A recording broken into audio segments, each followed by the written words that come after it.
This brought a senior royal to tears, all because she'd never heard this before from another senior royal.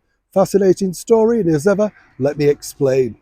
Hi, good morning. How are you? Nice to see you today. And as ever, thank you so much for joining me. By the way, yes, I know, a bit of a shock for me, this actually, because the story that we told you yesterday about the 40th, yeah, over 40 years, isn't it now? Yeah, Band Aid. Wow. Yeah, makes you think. What a nice gesture our wonderful monarch Elizabeth did for that, though, just to allow that to happen. It might seem nothing, but it was a big thing 40 years ago. Things like that didn't happen. I was talking to a young person recently, and they said, well, where did you buy records? As if we could like zipped off in a spaceship or something to go and buy them. I said, well, you bought them in a shop, proper record shops. You see, over here in the United Kingdom, we had a lot. Things like Our Price, W.H. Smith's. You could buy them, I remember, in Timothy White's, which was an offshoot of Boots for a while. But then, of course, there were the big brands, weren't they? Like, the latter part, Virgin Records, do you remember that? HMV, which has reopened again now on Oxford Street. And I know one of my favourites that was over here in the late 80s, early 90s in London was Tower Records in the very heart of Piccadilly. Oh, vinyl explosion in there. You could just spend hours just looking at all the albums you couldn't afford. I know. Were you like that? It was a great place though, wasn't it? Tower Records, Piccadilly. Now it's some kind of, fashion emporium, I think. Not as bright, not as memorable, Tell me your favourite record store. Where did you go? What did you buy? And did it still hold a lot of memories for you? That's what I love to know. As ever, let's get back to your breaking royal story of the day. Fascinating story, this, because as we saw, the King's documentary over on television was an incredible rating success. In fact, he was the highest rated thing on both days, for his speech and then for the documentary. Some people might say that just proves how little television now means to people of the Christmas period, the festive period. People aren't watching television in the same way, etc. I would say there's a lot of interest in the British monarchy. It was both fascinating, the speech and indeed the documentary.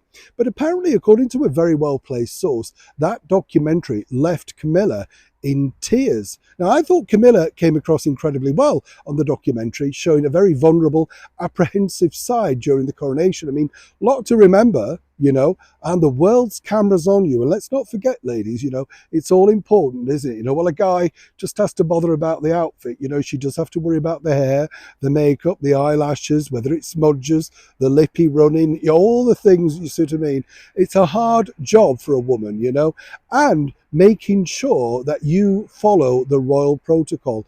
It was one of the things that possibly she never thought she was going to be doing, and suddenly she was. Now, whether you like Camilla or not, I thought she came across incredibly well. But it was the speech by Her Royal Highness the Princess Royal, Princess Anne, that actually broke Camilla. For the very first time in public, the Princess Royal spoke very warmly and openly about the support, love, guidance and care that Camilla had given His Majesty the King.